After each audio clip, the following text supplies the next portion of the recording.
The area south of Union Square in New York is an important piece of the city's DNA, yet because it almost entirely lacks landmark protections, its history and great historic buildings are being lost every day. And here to help us learn more is the executive director of Village Preservation, a group dedicated to protecting historic landmarks, Andrew Berman. Good morning, and thank you so much for joining us this morning. Thanks for having me. So I just want to get to this first question. Village Preservation has launched an interactive online tool called the Virtual Village. So just start by telling us a little bit more about that.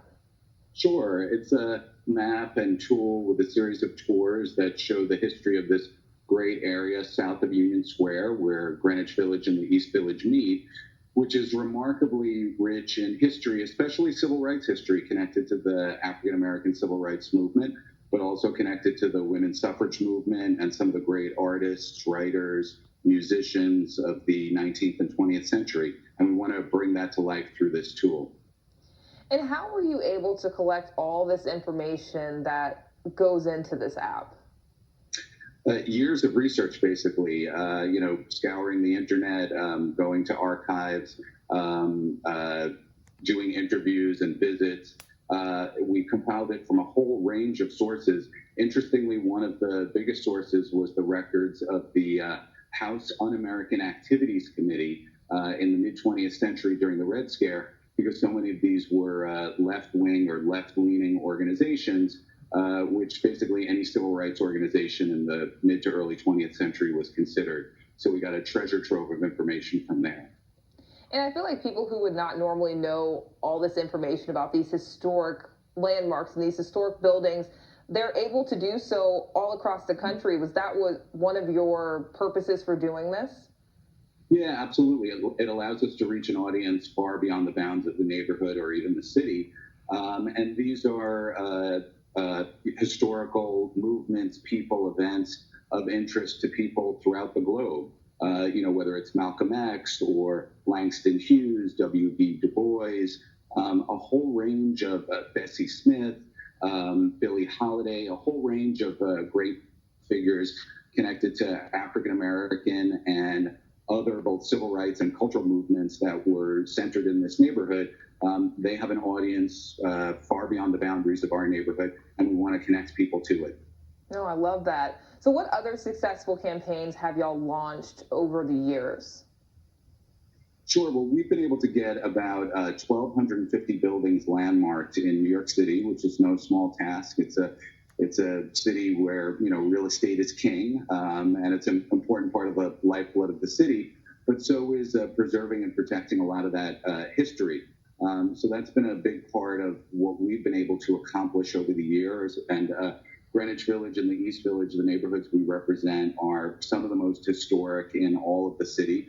And they hold on to a sense of what life was like 200 years ago as well as 20 years ago and everything in between. And we're very proud of that. You learn from history, you learn from the good and the bad.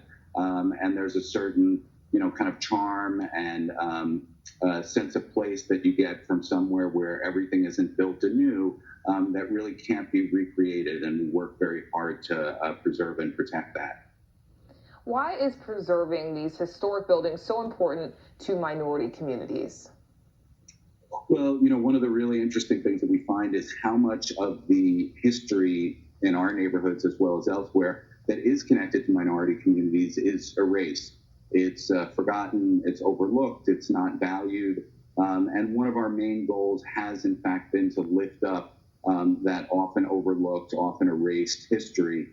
Again, as I said, particularly connected to the African American community and history. We have a very rich LGBTQ history connected to our neighborhoods, the women's movement, a lot of immigration history here. So, we're never going to learn the lessons of the past if we don't remember them.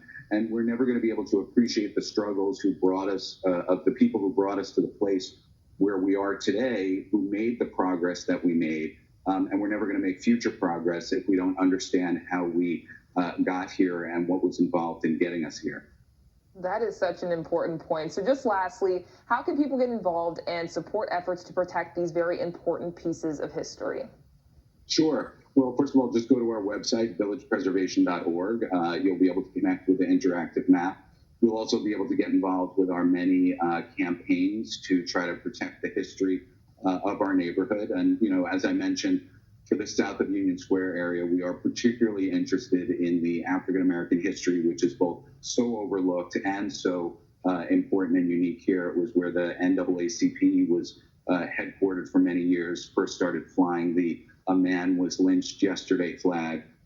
These are really, really important pieces of our collective DNA, and we want to make sure that they're remembered and protected. So go to villagepreservation.org, explore, become an advocate, support the organization. There's many different ways in which you can help.